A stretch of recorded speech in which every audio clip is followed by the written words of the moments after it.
Σήμερα ζούμε σε έναν κόσμο που μας σωθεί να βρούμε γρήγορες και πρακτικές λύσεις για όλα τα προβλήματα, είτε αυτά αφορούν τις προσωπικές μας σχέσεις, είτε τις επαγγελματικές μας δυσκολίες. Οι άνθρωποι όλο και περισσότερο επιθυμούν άμεσα αποτελέσματα, χρησιμοποιώντας συχνά μόνο τις δικές τους δυνάμεις.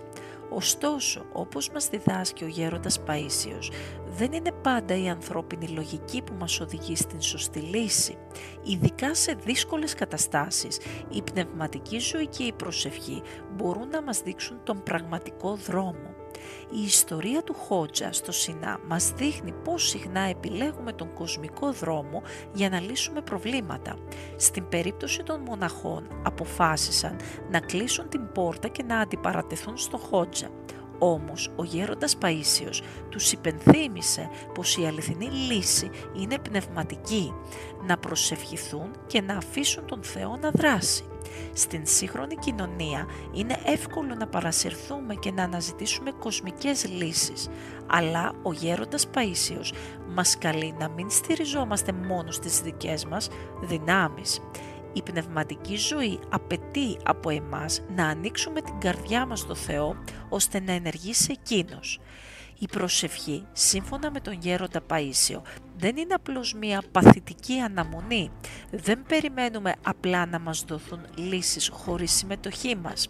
Αντιθέτως, η προσευχή είναι μία ενεργή διαδικασία, μία παραδοχή της σοφίας του Θεού, όπου εμείς ανοίγουμε την καρδιά μας για να δεχθούμε την Θεία Καθοδήγηση. Στην προσευχή δεν ζητάμε απλώς από τον Θεό να ικανοποιήσει τις επιθυμίες μας. Ζητάμε τη δύναμη να κατανοήσουμε την θέλησή Του και να αφήσουμε τον Θεό να καθοδηγήσει τις ενέργειές μας. Αυτή η ανοιχτή καρδιά μας επιτρέπει να δεχτούμε τη λύση που ο Θεός έχει προετοιμάσει για εμάς, ακόμα και αν δεν την κατανοούμε πλήρως την ώρα της προσευχής. Ο γέροντας Παΐσιος έλεγε πως η προσευχή πρέπει να γίνεται με πίστη και αφοσίωση. Όταν προσευχόμαστε πρέπει να πιστεύουμε ότι ο Θεός ξέρει καλύτερα από εμάς τι είναι το καλύτερο για την ζωή μας. Αυτό δεν σημαίνει ότι δεν πρέπει να κάνουμε προσπάθειες ή να παραμείνουμε αδρανείς, αλλά ότι πρέπει να συνεργαστούμε με την Θεία Πρόνοια και να αφήσουμε τον Θεό να μας καθοδηγήσει. Είναι σαν να λέμε στον Θεό, εγώ προσπαθώ, αλλά γνωρίζω ότι χωρίς τη δική σου βοήθεια δεν μπορώ να πετύχω. Η προσευχή λοιπόν γίνεται μια ενεργητική πράξη στην οποία δεν παραμένουμε παθητικοί, αλλά είμαστε και συμμετοχικοί στην Θεία Βούληση. Στην καθημερινότητα μπορεί να έχουμε προβλήματα στην εργασία, στην οικογένεια ή ακόμα και με την υγεία μας. Σε όλες αυτές τις καταστάσεις η προσευχή είναι μια διαρκής αναζήτηση για την Θεία Καθοδήγηση. Όταν νιώθουμε αδύναμοι, όταν δεν έχουμε λύση σε κάτι, είναι σημαντικό να θυμόμαστε την εξής αλήθεια. Ο Θεός μπορεί να μας οδηγήσει σε λύσεις που δεν μπορούσαμε να φανταστούμε. Συχνά, αν δεν αφήνουμε τον Θεό να δράσει, είμαστε σαν να κλείνουμε τις πόρτες στον εαυτό μας. Αντί να προσπαθούμε να ελέγξουμε τα πάντα μόνοι μας, η προσευχή μας καλεί να αφήσουμε τον Θεό να αναλάβει τα υπόλοιπα. Η προσευχή λοιπόν δεν είναι μια παθητική αναμονή για να πάρουμε αυτό που θέλουμε. Είναι μια ενεργητική παράδοση στην σοφία και την πρόνοια του Θεού. Είναι η ανοιχτή καρδιά που επιτρέπει στην Θεία Καθοδήγηση να μας δείξει τον δρόμο. Ακόμη και αν αυτός δεν είναι πάντα ο δρόμος που περιμέναμε. Η προσευχή μας καλεί να συνεργαστούμε με τον Θεό και να Του επιτρέψουμε να δράσει με τον δικό Του τρόπο.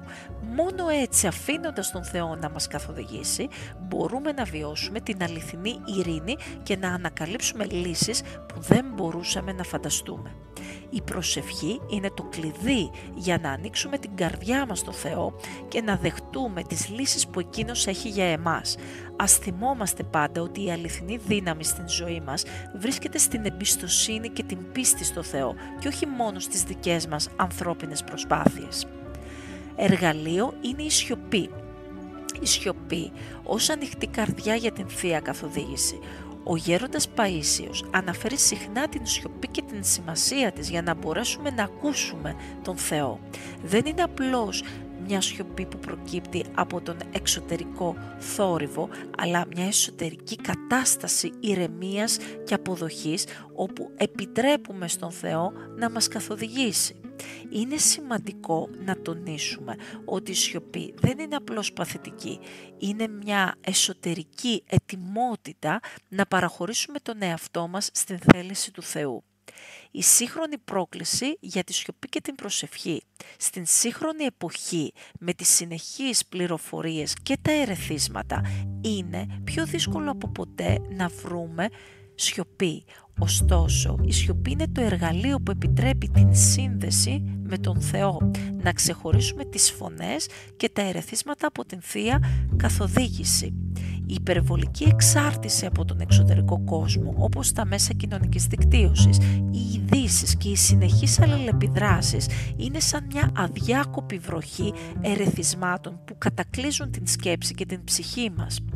Ακόμα και όταν δεν το συνειδητοποιούμε, κάθε ειδοποίηση, κάθε νέα πληροφορία και κάθε αλληλεπίδραση προσθέτει ένα μικρό στρώμα θορύβου μέσα μας. Αυτή η διαρκής ενασχόληση με το εξωτερικό μας κρατά διαρκώς στραμμένους προς τα έξω και κατά κάποιον τρόπο μας κάνει να χάσουμε την επαφή με την εσωτερική φωνή και κυρίως με την φωνή του Θεού που μιλά στη σιωπή της καρδιάς. Η σιωπή, επομένως, γίνεται το μέσο για να φιλτράρουμε αυτόν τον θόρυβο, να εκαθαρίσουμε το νοητικό και συναισθηματικό μας πεδίο. Η σιωπή δεν είναι απλώς απουσία ήχου, αλλά είναι ένας χώρος στον οποίο επιλέγουμε να αφήσουμε τον εξωτερικό κόσμο στην άκρη, να κάνουμε μία παύση από την υπερδιέγερση και να καλλιεργήσουμε την παρουσία του Θεού. Με αυτόν τον τρόπο η σιωπή γίνεται ένα πνευματικό καθαριστήριο που ελευθερώνει την ψυχή μας από το φορτίο των πληροφοριών, βοηθώντας μας να ανοίξουμε την καρδιά μας στην Θεία Φωνή. Η ενεργός προσευχή μέσω της σιωπής. Η σιωπή μπορεί να οδηγήσει σε μια βαθιά προσευχή. Δεν είναι μόνο να σιωπήσουμε, αλλά και να δημιουργήσουμε ένα πνευματικό χώρο όπου η καρδιά μας είναι ανοιχτή στο να ακούσει την Θεία καθοδήγηση. Με την προσευχή μέσα στην σιωπή κλείνουμε την εξωτερική επιρροή και ανοίγουμε τον εαυτό μας για το μήνυμα του Θεού. Κάπως έτσι η προσευχή γίνεται εργαλείο που καθαρίζει την ψυχή μας για να επιτρέπει την Θεία καθοδήγηση να έρθει στην πλήρη της δύναμη. Η ενεργή προσευχή μέσω της σιωπής είναι το κλειδί εδώ. Όταν η σιωπή γεμίζει με προσευχή, γίνεται ένας χώρος όπου δεν υπάρχει τίποτα που να μας αποσπά. Απομακρυνόμαστε από τις φωνές του κόσμου, από τις ανησυχίες και τις σκέψεις και στρεφόμαστε προς τον Θεό με καθαρή καρδιά και νου. Αυτή η κατάσταση μας προετοιμάζει να δεχτούμε την Θεία καθοδήγηση χωρίς προκαταλήψεις και εξωτερικές προσδοκίες. Έτσι, η σιωπή δεν είναι απλώς παύση ή απομόνωση, αλλά η ενεργή συμμετοχή μας σε μία σχέση με τον Θεό, όπου ο θόρυβος του κόσμου σταματά και η Θεία Φωνή αρχίζει να ακούγεται. Συνολικά, το θέμα της σιωπής, αν το αναλύσουμε σε συνδυασμό με την Θεία καθοδήγηση, προσφέρει μια βαθιά πνευματική κατανόηση και πρακτική εφαρμογή για τον σύγχρονο άνθρωπο. Η σιωπή μπορεί να γίνει μια γέφυρα μεταξύ του εγώ μας και του Θεού, όπου η ταπεινότητα και η ανοιχτότητα μας βοηθούν να βρούμε τον δρόμο της πνευματικής μας καθοδήγησης. Σε έναν κόσμο γεμάτο φωνές, η σιωπή γίνεται μια ευλογημένη επιλογή για να θυμηθούμε ποιοι είμαστε πραγματικά και πού βρίσκεται η αληθινή σοφία.